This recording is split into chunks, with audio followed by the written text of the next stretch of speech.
Welcome back to the second part of chapter 16. I'll continue where we left off. Of course, said Peter, follow me. Peter shot into the sky like a rocket and disappeared from sight. He had completely forgotten to take the others along. This kid has some serious ADHD, Connor said. They waited for a few moments and were relieved when Peter finally returned. Sorry, I forgot to give you the magic pixie dust, he exclaimed. He reached into a small pouch on his belt and threw a handful of shimmering dust on each of them. Pow, bam, kaboom, shazam, he said playfully, and pelted them each with dust until he had none left. None for me, thank you, Mother Goose said when it was her turn. The last time I had pixie dust was 1964, and the next day I woke up on the top of the Brooklyn Bridge with a tattoo of John Lennon on my ankle. If we're going to fly to Neverland, I'll just ride Lester. Suit yourself, Peter said. The rest of you think happy, wonderful thoughts. It was easier said than done. The group had had an exhausting and stressful couple of days, and thinking of something cheerful enough to fill their bodies with joy was rather difficult. Oh, come on, Peter said. None of you can think of a single happy thought? You must be the saddest bunch I've ever met.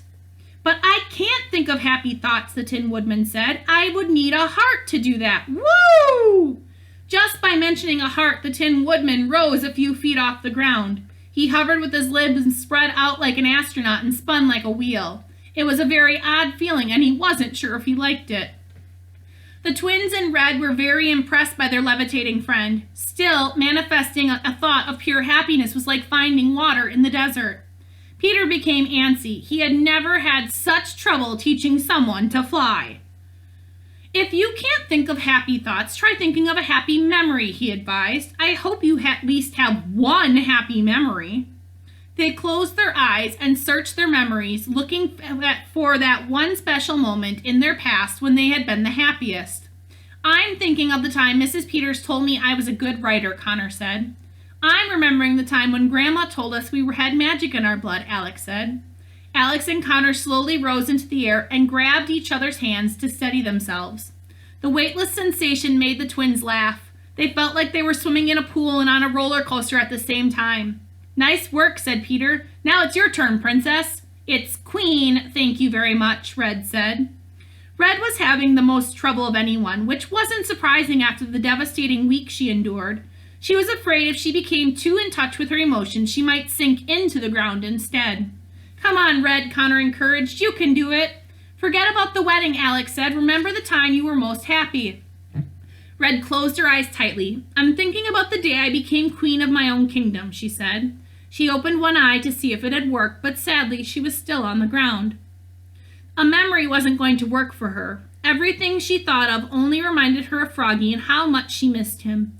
So instead of looking into the past for happiness, Red looked into the future. I'm thinking about the day I get Charlie back and get to slaughter Moriana like the cow she is, Red declared.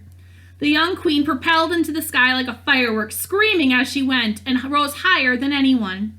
Her friends cheered and clapped for her. Red twirled around through the air, fighting to keep the layers of her dress down. Eventually, she managed to straighten herself out and looked down at the others in fright. She couldn't believe how high she was. And away we go, Peter said, and flew off into the night sky. Mother Goose hopped onto Lester's back, and they followed the boy. Alex, Connor, Red, and the Tin Woodman just bobbed up and down in the air like parade balloons. Floating was the easy part, but learning to fly took some work. At first, they tried swimming through the air, but they only tired themselves out. Eventually, they discovered that by putting pressure on their feet as if they were pushing against an invisible kickboard, they could maneuver through the air. A few moments into it, and they got the hang of it and soared after Peter and Mother Goose. Peter definitely took the scenic route on the way to Neverland. They circled above the Tower of London and looped through the Tower Bridge, narrowly avoiding a steamboat passing under it. They flew above the Thames River as it snaked through the heart of the city. Peter got so close to the water, he splashed the twins behind him. They zigzagged through the steeples of Parliament and spiraled up to Big Ben. Peter playfully kicked the small hand of the giant clock, setting London back an hour and causing it to send a powerful chime through the city.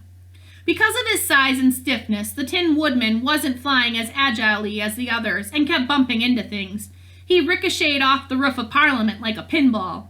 Sorry, pardon me, excuse me, my fault, he apologized to the steeples and chimneys and flagpoles he slammed into. They flew down Whitehall and over St. James Park and toward Buckingham Palace. Ooh, what is that? Red yelled when she saw the palace.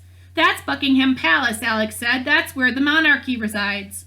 Red was mesmerized. What a stylish and tasteful place. Look at the beautiful statue out front of it in the middle of the street. It looks exactly like the statue I wanted to build in celebration of Charlie's and my wedding. Red left the others and flew down to the gate. She peered through the bars of the palace in delight. She had to hang on to the bars tightly because the fairy dust was making her drift back to the sky. One of the palace guards on duty saw Red and stared at her in disbelief. It wasn't every day he saw a floating woman at the gate. Yoo-hoo, Red called to him. I just love your hat. Please tell the current monarch that Queen Red of the Center Kingdom says hello. Connor flew to the gate and pulled Red's hands off the bars.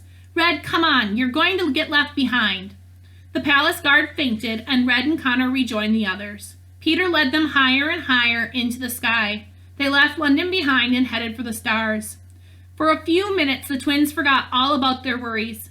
They didn't feel the angst of tracking down their uncle, or the burden of stopping him, or the fear of what might happen if they failed. All the twins felt was freedom and the cool night air against their faces. Their spirits soared as high as their bodies. They shared a smile, knowing that this was an experience they would remember for the rest of their lives. They looked back and saw not just London, but the whole world beneath them. They had left the Earth's atmosphere, but the air traveled with them. Say, where is this Neverland anyway? Mother Goose asked. It's the second star to the right and straight on till morning, Peter smiled. Just as he said it, the unusually bright star appeared in the sky ahead. The closer they flew to the star, the more they could make out the small island floating in space. We've made it, Peter said. Welcome to Neverland. That is the end of chapter 16. We will start chapter 17 in the next video called Adventures with the Lost Boys. I'll see you guys later. Bye.